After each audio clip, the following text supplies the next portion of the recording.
श्री वामन भगवान का अवतार भाद्रपद मास के शुक्ल पक्ष की श्रावण नक्षत्र वाली द्वादशी को अभिजीत मुहूर्त में हुआ।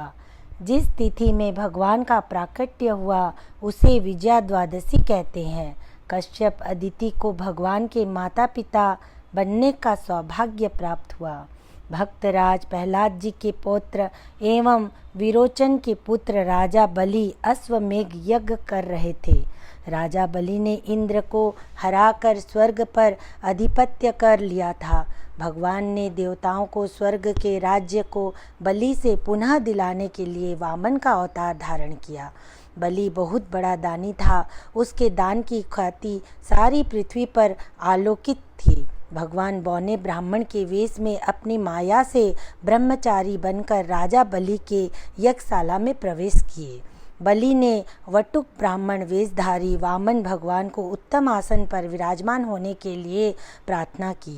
फिर स्वागत वाणी से उनका अभिनंदन करके चरण पखारे और सांगोपांग पूजा अर्चन किया। राजा बलि ने ब्राह्मण कुमार से मांग करने की याचना की। राजा बलि के आग्रह पर ब्राह्मण पुत्र वेशधारी भगवान वामन ने 3 पग पृथ्वी को देने का प्रस्ताव रखा। बलि के गुरु श्री शुक्राचार्य ने ब्राह्मण कुमार को पहचान लिया। उनको मालूम हो गया कि त्रिलोकीनाथ भगवान श्रीमन नारायण खुद छद वेश धारण करके बलि का सर्वस्व छीनने के लिए पधारे हैं। राजा बलि को गुरु शुक्राचार्य ने दान के लिए वचन देने को इनकार किया और हकीकत से अवगत कराया।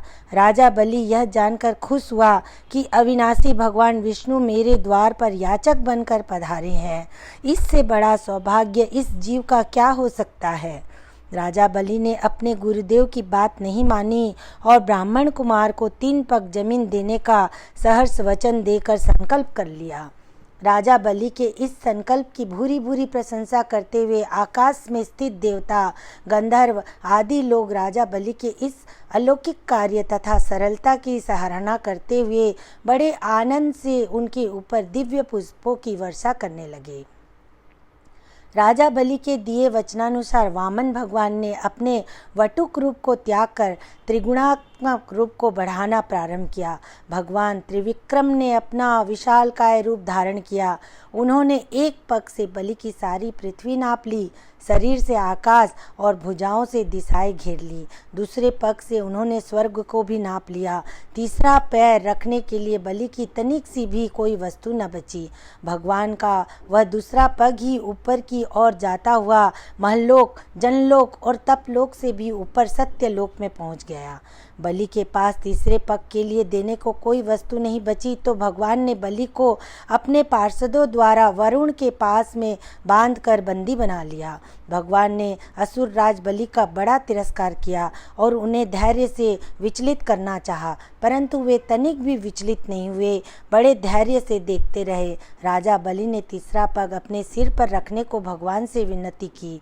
उनके धैर्य और समर्पण पर प्रसन्न होकर वामन भगवान ने बलि को वरुण के पास से छुटकारा करके सुतल लोक का राजा बना दिया। बलि को कृपा करके अपने निज स्वरूप का दर्शन दिया। इस प्रकार भगवान ने वामन रूप धारण कर बलि से स्वर्ग का राज लेकर इंद्र को दे दिया। माता अदिति की कामना पूर्ण की।